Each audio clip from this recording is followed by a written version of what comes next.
We just have a couple minutes left, and I really want to get to something that I think is touching most, if not all, Americans right now, which is the political climate and the rhetoric. And now we've seen political violence.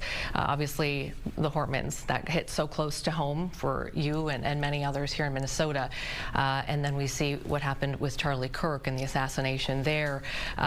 You know, is there a point you feel like that we've reached where we can start to do more soul searching, all of us, citizens, media, politicians, and start to say, okay, you guys, we've crossed into just another world that we don't want to be in? Have we reached that point yet, or could we ever get there?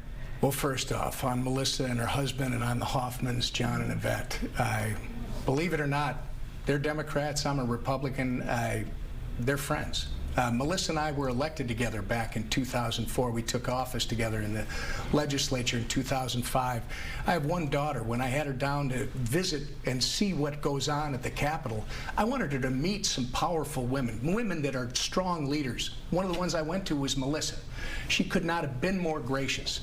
No. Did we agree on policy? Absolutely not. But we knew how to debate that policy.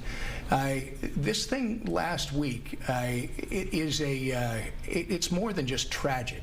The whole fiber of this society is about you and I, us and our neighbors, our family, being able to debate things vigorously, things that we disagree with strongly, and yet understand that we all live here and we want to be safe and secure, and we can live together doing that. But you guys got to start doing a better job, and I'm sorry I'm turning it on you. You've got Ilhan Omar out there. Nobody will hold her accountable.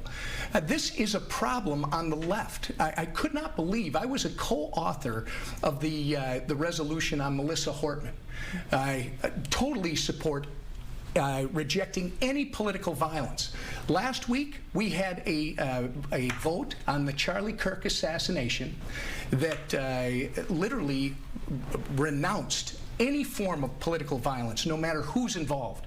There were 118 Democrats in the House that refused to vote for it.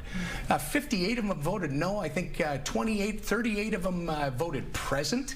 And 22 of them, and we know they were all there, just chose not to vote. When Ilhan Omar is literally dancing on Charlie Kirk's grave and suggesting, whether directly or by implication, that his murder is justified, Amy, that's where the problem is. And it's up to the fourth establishment, the great fourth establishment, to hold everyone accountable. And so far, there's nothing when it comes to that disgusting behavior. I know we have time and time again reached out and asked for Ilhan Omar to come and speak with us, and we have not received any sort of. But there's plenty of material out there that she's put on social media. Yeah. She was on CNN over the weekend. She was asked to apologize for reposting a disgusting video that says that Charlie Kirk was Frankenstein and that the monster, that his monster shot him in the neck, and she refused to do it. Yeah, you want to get her in here and confront her, I'm sure, and she wants to avoid that. But there's plenty of material, and I know when I say stuff, boy, people in this town aren't afraid to throw it on whatever newsprint or on the air. I think it's time, if we want to get this under control, then great Minnesotans, they need to see all of it so that they can make the right decision at the end of the day. I think there's too much good in this state for that kind of nonsense to be ignored, because Minnesotans, most are not Republican, Democrat. Most are just living a great life, raising a family, trying to enjoy time with their family and the people they love. They don't see this stuff unless it's reported.